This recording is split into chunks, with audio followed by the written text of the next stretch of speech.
সবাইকে স্টক অবজার্ভারের পক্ষ থেকে শুভেচ্ছা নিয়ে শুরু করছি আজকের আলোচনা। বন্ধুরা, আজ আমরা সাপ্তাহিক মার্কেট নিয়ে কুইক একটি আপডেট দিচ্ছি। আলোচনাটির মাধ্যমে এই সপ্তাহে মার্কেট কেমন যেতে পারে কিছুটা ধারণা পাবেন। আলোচনাটি শেষ পর্যন্ত শুনতে থাকুন। আলোচনাটি শুরুতেই সবাইকে রিকোয়েস্ট করব, ডিসক্লেমার অংশটি আপনারা ভালো করে পড়ে নেবেন। পুঁজিবাজার ঝুঁকিপূর্ণ। আপনার কোনো পার্সোনাল বাই এবং সেলের কারণে আপনি যদি ক্ষতিগ্রস্ত হয়ে থাকেন, সে দায় স্টক অবজার্ভার বহন করবে না।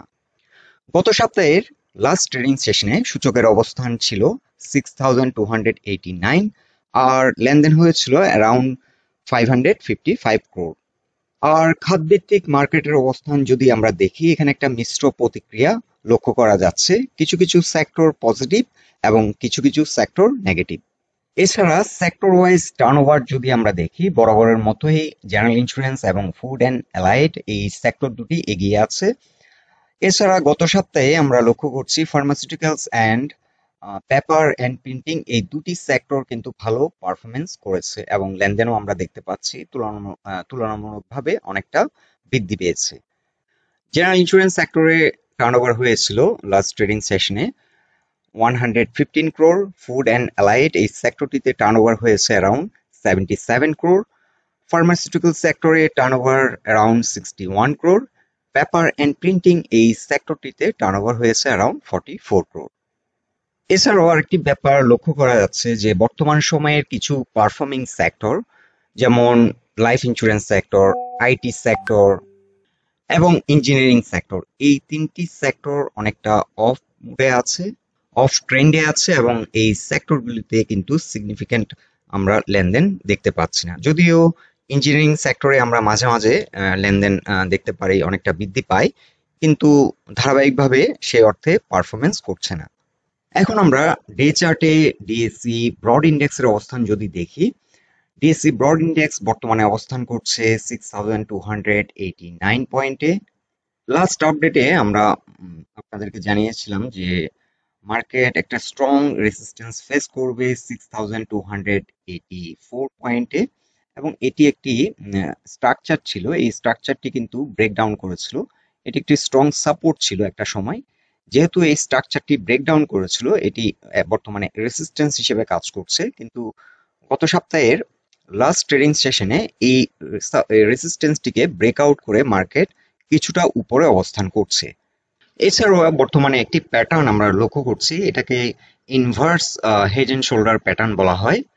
আর এই প্যাটার্নটি কিন্তু এখানে একটা ব্রেকআউট আমরা দেখতে পাচ্ছি এবং এই ব্রেকআউটটি দেওয়ার সাথে সাথে কিন্তু বর্তমানে আমরা লক্ষ্য করছি ডিএসসি ব্রড ইন্ডেক্স একটি প্যাটার্নের আন্ডারে আছে, যেটাকে অলরেডি আমরা মেনশন করেছি inverse head and shoulder pattern.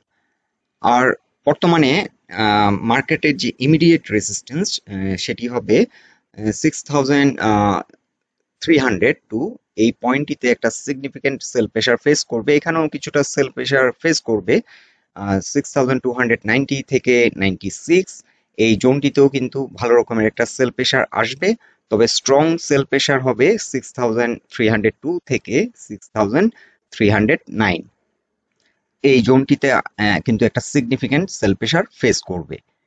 আর যেহেতু এখানে একটি গুরুত্বপূর্ণ রেজিস্ট্যান্স ব্রেকআউট করেছে, এখন এই রেজিস্ট্যান্সটি কিন্তু সাপোর্ট হিসেবে কাজ করবে 6284 বর্তমানে ফার্স্ট সাপোর্ট এবং এটি স্ট্রং একটি সাপোর্ট হিসেবে কাজ করবে, যেহেতু মার্কেট আমরা দেখতে পাচ্ছি 50 এক্সপোনেনশিয়াল মুভিং অ্যাভারেজেরও উপরে অবস্থান করছে।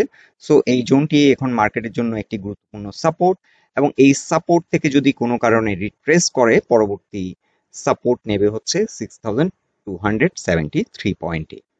আর ভলিউম ওয়াইজ যদি আমরা ডিএসসি ব্রড ইন্ডেক্সের অবস্থান দেখি, বর্তমানে আমরা কয়েকদিন ধরে লক্ষ্য করছি যে এটি অ্যাভারেজ ভলিউম থেকে কিছুটা বেশি ভলিউমে লেনদেন হচ্ছে, এটি একটি ভালো দিক।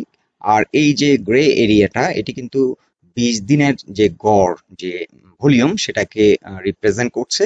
সো আমরা দেখতে পাচ্ছি যে 20 ডেজ যে অ্যাভারেজ ভলিউম, সেই ভলিউম থেকে কিছুটা বেশি ভলিউমে বর্তমানে লেনদেন হচ্ছে। সো আমরা এটা বলতে পারি যে মার্কেট কিছুটা স্ট্রেংথ পাচ্ছে। এছাড়াও আমরা বর্তমান সময়ে পেপার অ্যান্ড প্রিন্টিং এই সেক্টরটি এবং জেনারেল ইন্স্যুরেন্স সেক্টর মাঝে মাঝে কিন্তু আমরা দেখতে পাচ্ছি ভালোই পারফর্ম করছে। এছাড়াও সিলেক্টিভ কিছু স্টক বর্তমান সময় কিছুটা পারফরমেন্স আমরা লক্ষ্য করছি। So in short, DSE broad ইন্ডেক্সের এখন ইমিডিয়েট যে সাপোর্ট সেটি হবে 6284, এবং এর নিচের যে সাপোর্ট সেটি হবে 6272, আর স্ট্রং রেসিস্ট্যান্স ফেস করবে 6302 থেকে 6309, এই জোনটিতে ভালো রকমের একটা সেল প্রেসার ফেস করবে। এছাড়াও টেকনিক্যাল পার্ট ছাড়াও বর্তমানে মার্কেটে যে বিষয়গুলো গুরুত্ব সহকারে বিবেচনা করতে হবে, কারণ বর্তমান মার্কেট কিন্তু অনেক বেশি নিউজ সেন্সিটিভ। এছাড়াও অনেক কিছু কিন্তু অ্যারাউন্ড দ্য ওয়ার্ল্ড র্যান্ডমলি ঘটে যাচ্ছে, যেটার প্রভাব কিন্তু মার্কেটে ডিরেক্টলি ইনডিরেক্টলি চলে আসে। সো এই ব্যাপারটাকেও আমাদেরকে মাথায় রাখতে হবে। এখন আমরা দেখে নিচ্ছি ব্র্যান্ড ক্রুড অয়েলের প্রাইস। আমরা দেখতে পাচ্ছি বর্তমান সময় বৃদ্ধি পাচ্ছে। বিশেষ করে বর্তমানে নতুন করে যে মধ্যপ্রাচ্যে যে টেনশনটি ক্রিয়েট হয়েছে বিটুইন ইসরায়েল এবং প্যালেস্টাইনের মধ্যে, এই বিষয়টিকে কেন্দ্র করে এখন আবার ওয়েল প্রাইস কিন্তু বৃদ্ধি পাচ্ছে। বর্তমানে আমরা দেখতে পাচ্ছি crude oil price $92, around $92 trade হচ্ছে, এবং এটি কিন্তু বৃদ্ধি পাচ্ছে ডে বাই ডে। এখন কারো কারো মনে হয়তো প্রশ্ন আসতে পারে, ওয়েল প্রাইস বৃদ্ধির সাথে আমাদের ক্যাপিটাল মার্কেটের কি সম্পর্ক হতে পারে? অবশ্যই সম্পর্ক হতে পারে, কারণ ওয়েল এটি হচ্ছে একটি বেস লাইন, একটি প্রোডাক্ট। এটার কারণে প্রোডাকশন কস্ট বৃদ্ধি পেতে পারে, আর ইম্পোর্ট ব্যয়ও বৃদ্ধি পেতে পারে। এছাড়াও ট্রান্সপোর্টেশন এবং ডিস্ট্রিবিউশন কস্ট বৃদ্ধি পেতে পারে। আর বর্তমান সময়ে এই ওয়েল প্রাইসটি কিন্তু খুব গুরুত্ব সহকারে বড় বড় যারা অ্যানালিস্ট তারা কিন্তু বিবেচনা করছে। কারণ হচ্ছে যে কোনো সময় যদি কনফ্লিক্ট, এখন বর্তমানে যে অনগোয়িং কনফ্লিক্টগুলো এগুলো যদি বড় আকারে রূপ নেয়, তাহলে কিন্তু জেনারেল কনসাম্পশন থেকে ওয়েল কিন্তু মিলিটারি কনসাম্পশনের দিকে ডাইভার্ট হয়ে যাবে, এবং সেক্ষেত্রে কিন্তু একটা ডিসরাপশন ঘটতে পারে সাপ্লাই চেইনে। সো বর্তমান সময় ওয়েল প্রাইস আমাদের মার্কেটকে কিন্তু প্রভাবিত করতে পারে।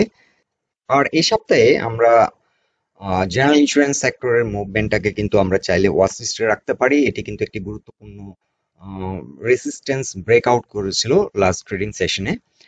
এছাড়াও জেনারেল ইন্স্যুরেন্সের পাশাপাশি লাইফ ইন্স্যুরেন্স সেক্টরের দিকেও আমরা চাইলে ওয়াচ লিস্টে রাখতে পারি। লাইফ ইন্স্যুরেন্স সেক্টর, এই সেক্টরের যে স্টকগুলো হিস্টোরিক্যালি ভালো একটা পারফরমেন্সের মধ্যে ছিল, সেই স্টকগুলোকে আমরা আমাদের ওয়াচ লিস্টে অ্যাড করতে পারি। এছাড়াও বর্তমান সময়ে সার্ভিস সেক্টর হয়তো ভালো করার সম্ভাবনা একটু বেশি। আইটি সেক্টর আমরা চাইলে আমাদের ওয়াচ লিস্টে রাখতে পারি। এছাড়াও যে স্টকগুলোতে বর্তমানে মানি ফ্লো অনেক বেশি, সেই স্টকগুলো কিন্তু আমরা চাইলে ওয়াচ লিস্টে রাখতে পারি, এবং এই স্টকগুলো যেমন টপ 10-এ এখন যে স্টকগুলো টার্নওভারের দিক থেকে এগিয়ে আছে, এই স্টকগুলো কিন্তু ইন ফিউচারে ভালো একটা পারফর্ম করার সম্ভাবনাও বেশি। সিলেক্টিভ কিছু লো পেইড এখন বর্তমানে কিছু কিছু লো পেইড ভালো করছে, এবং কিছু কিছু লো পেইড স্টক এখন কিন্তু অনেক আন্ডার রেটে অবস্থান করছে। হিস্ট্রিক্যালি যে স্টকগুলোর বর্তমান সময়ে ভালো পারফরমেন্স আছে, এ ধরনের কিছু কিছু স্টক কিন্তু ভালো কারেকশন হয়েছে এবং ভালো একটা এন্ট্রি পয়েন্টে আছে। সেই স্টকগুলোকে আমরা চাইলে সর্ট আউট করে পোর্টফোলিওতে কিছুটা হয়তো এন্ট্রি নিতে পারি, পোর্টফোলিওতে আমরা কিছুটা হোল্ড করতে পারি। সো বন্ধুরা, আশা করছি গত সপ্তাহের ধারাবাহিকতায় এই সপ্তাহেও মার্কেট অনেকটা ভালো করবে বলে আমরা আশা রাখছি। সো ডিএসই ব্রড ইন্ডেক্স নিয়ে এটাই ছিল আমাদের অবজারভেশন। আলোচনাটি যদি আপনাদের ভালো লেগে থাকে অবশ্যই পোস্টটিকে লাইক দিন, আর আমাদের সাথে থাকার জন্য আপনাদের অসংখ্য ধন্যবাদ।